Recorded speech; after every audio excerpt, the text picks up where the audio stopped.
ನಮಸ್ಕಾರ.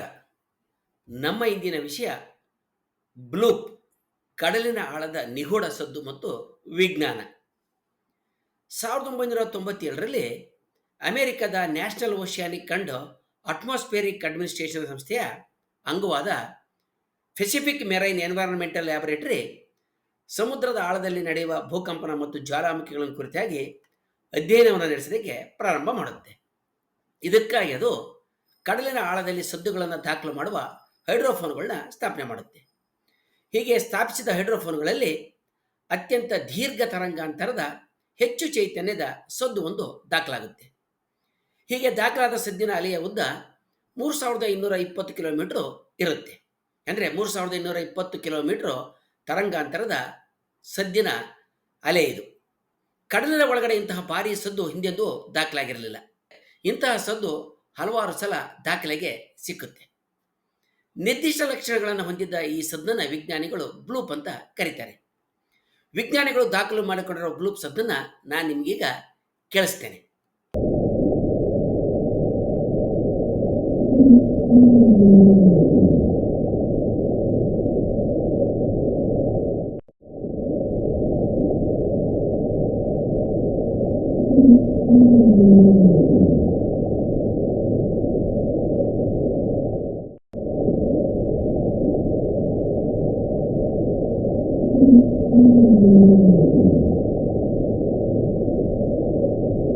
ಈ ಸದ್ದಿನ ಮೂಲ ಏನಿರಬಹುದು ಅನ್ನುವ ಬಗ್ಗೆ ಹಲವಾರು ಊಹೆಗಳನ್ನ ಮಾಡಲಾಯಿತು.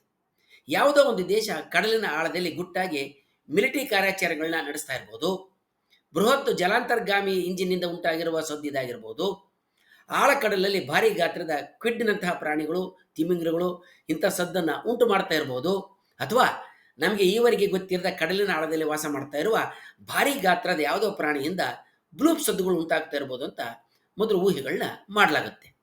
ಅಲ್ಪ ಕಾಲದಲ್ಲಿನೇ ಯಾವುದೇ ಕಡಲಿನ ಪ್ರಾಣಿ ಅಥವಾ ಮಾನವ ನಿರ್ಮಿತ ಯಂತ್ರಗಳಿಂದ ಇಂತಹ ಸದ್ದು ಹೊರಡೋದು ಅಸಾಧ್ಯ ಅನ್ನುವ ತೀರ್ಮಾನಕ್ಕೆ ಬರಲಾಗುತ್ತೆ. National oceanic and atmospheric administration ಸಂಸ್ಥೆ ಬ್ಲೂಪ್ ಸದ್ದಿನ ಗುಟ್ಟನ್ನು ಬಿಡಿಸೋದಕ್ಕೆ ಹೆಚ್ಚಿನ ಸಂಶೋಧನೆಗಳನ್ನ 2005ರಿಂದ 2010 ಅವಧಿಯಲ್ಲಿ ಕೈಗೊಳ್ಳುತ್ತೆ.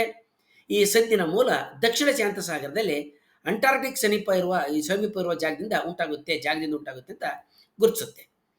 ಅಂಟಾರ್ಕ್ಟಿಕ್ ಪ್ರದೇಶದಲ್ಲಿ ಹಿಮ ಹಾಸುಗಳು ಸೀಳೋದಕ್ಕೂ ಬ್ಲೂಪ್ ಸದ್ದಿಗೂ ಸಂಬಂಧ ಇರೋದು ಇದರಿಂದ ಸ್ಪಷ್ಟವಾಗುತ್ತೆ. ಅಂಟಾರ್ಕ್ಟಿಕಾದಲ್ಲಿ ಭಾರಿ ಗಾತ್ರದ ಹಿಮ ಹಾಸುಗಳಿದ್ದಾವೆ. ಈ ಹಿಮ ಹಾಸುಗಳಿಂದ ಭಾರಿ ಗಾತ್ರದ ತುಣುಕುಗಳು ಮುರಿದು ತೇಲುವ ಮಂಜುಗಡ್ಡೆಯ ದ್ವೀಪಗಳಾಗಿ ಬದಲಾಗ್ತವೆ. ಹೀಗೆ ಭಾರಿ ಗಾತ್ರದ ಹಿಮ ಹಾಸುಗಳು ಮುರಿದಾಗ ಬ್ಲೂಪ್ ಸದ್ದು ಉಂಟಾಗುತ್ತೆ ಅಂತ ಖಚಿತವಾಗಿ ಗೊತ್ತಾಗುತ್ತೆ. ಕಡಲಿನಲ್ಲಿ ಅಂದಾಜು 1 ಕಿಲೋಮೀಟರ್ ಆಳದಲ್ಲಿ ವಿಜ್ಞಾನಿಗಳು ಸ್ವಫಾರ್ ಅಂದರೆ ಸೌಂಡ್ ಫಿಕ್ಸಿಂಗ್ ಅಂಡ್ ರೇಂಜಿಂಗ್ ಅಂತ ಕರೆಯುವ ಒಂದು ನೀರಿನ ಪದರ ಇದೆ. ಈ ಪದರದ ನೀರಿನ ಮೂಲಕ ಸದ್ದು ಇತರ ಆಳಗಳಲ್ಲಿ ಸಾಗೋದಕ್ಕಿಂತಲೂ ಕಡಿಮೆ ವೇಗದಲ್ಲಿ ಸಾಗುತ್ತೆ. ಈ ನೀರಿನ ಪದರ ಸದ್ದಿನ ಅಲೆಗಳು ಹರಿಯುವ ಒಂದು ಕಾಲುವೆಯಂತೆ ಕೆಲಸ ಮಾಡುತ್ತೆ. ಈ ಪದರದಲ್ಲಿ ಸದ್ದು ವಕ್ರೀಭವನ ಅಂದರೆ ರಿಫ್ರಾಕ್ಷನ್ ಹೊಂದಿ ಮರಳಿ ಅದೇ ಪದರಕ್ಕೆ ಕಳಿಸಲ್ಪಡ್ತದೆ. ಇದರಿಂದ ಕಡಿಮೆ ಮರುಕಳಿಕೆ ಅಂದರೆ ಆವರ್ತನೆ, ಲೋವರ್ ಫ್ರೀಕ್ವೆನ್ಸಿ ಸದ್ದು ಸಾವಿರಾರು ಕಿಲೋಮೀಟರ್ ದೂರಕ್ಕೆ ಕನಿಷ್ಠ ಚೈತನ್ಯ ನಷ್ಟದಲ್ಲಿ ಸಾಗುತ್ತೆ.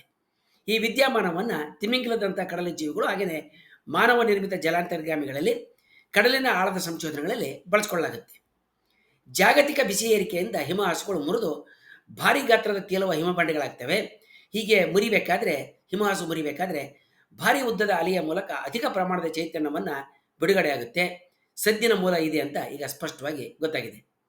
ನಿಗೂಢ ಎನಿಸುವ ಘಟನೆಗಳ ಹಿಂದಿರುವ ನೈಸರ್ಗಿಕ ಕಾರಣಗಳನ್ನು ಸತತವಾದ ಹುಡುಕಾಟ ಮತ್ತು ವಿಶ್ಲೇಷಣೆಗಳ ಮೂಲಕ ಗುರುತಿಸಿ ವಿಜ್ಞಾನ ಹೇಗೆ ವಿವರಿಸುವ ಸಾಮರ್ಥ್ಯವನ್ನು ಹೊಂದಿದೆ ಅಂತ ಇದರಿಂದ ನಾವು ಸ್ಪಷ್ಟವಾಗಿ ತಿಳ್ಕೋಬಹುದು.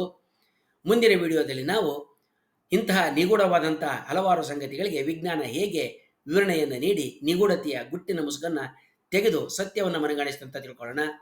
ವಂದನೆಗಳೊಂದಿಗೆ.